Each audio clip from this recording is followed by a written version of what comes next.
the third greatest album on Hellcat, as far as I'm concerned, is 2005, The Unseen, The State of Discontent.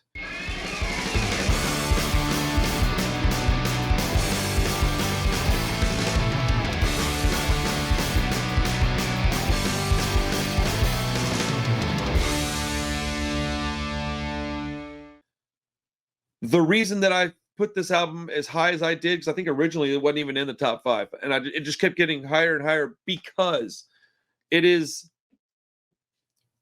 probably the biggest street punk album of all time. Like, people say Rancid are a street punk band, and I don't agree with that. They're just a punk band to me, like a punk rock band. They just look like a street punk band.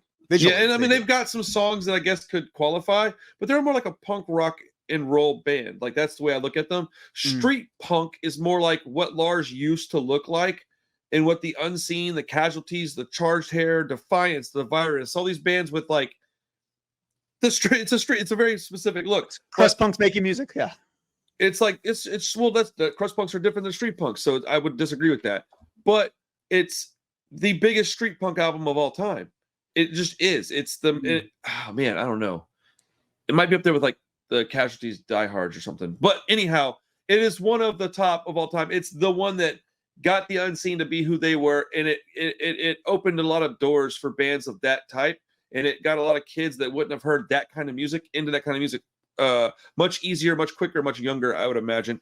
But it's also a really, really, really good album, and it borderlines on like a hardcore sound at points. It's their best album in my personal opinion, but I do think all their albums are really great. So it's definitely the most widely distributed street punk album I think of all time. I guess that's probably the way I should have put it. Yeah, because I don't know if Die Hard's like shoot, that's hard to know. Is Die Hard's technically a bigger album? But I didn't say Discontent probably from broad numbers because of the distribution network that it had, and the Casualties had Side One Dummy, so it's not like they had nothing.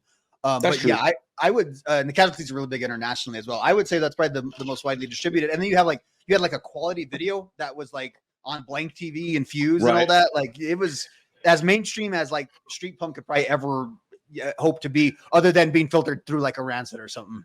Right, and I guess the biggest is probably the wrong word for me to use.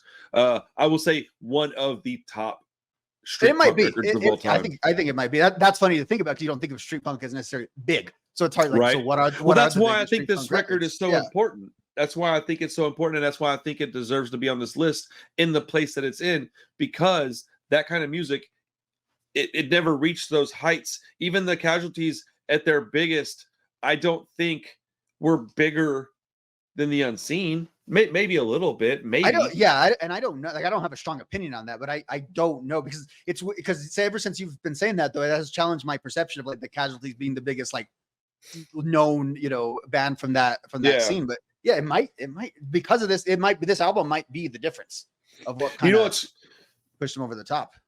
What's crazy, I'm trying to not talk over you. My apologies, dude. Anybody that's getting irritated, I'm sorry. I'm really trying not to do it. We're just really excited. It is very hard to not. Plus, there's a small lag, so I'm not quite sure when you're done and when you're not. Anyways, one of the things that made me say that it was the biggest is such a weird thing, but I sold patches for a while online, and I had a Casualties patch and an Unseen patch, and they were both about the same quality, both the same size, both the same price. And I sold way more of the Unseen than I did the Casualties. And I think that's in my head, and that's what made me say that. So if I'm wrong, don't be so upset. It's just a thought.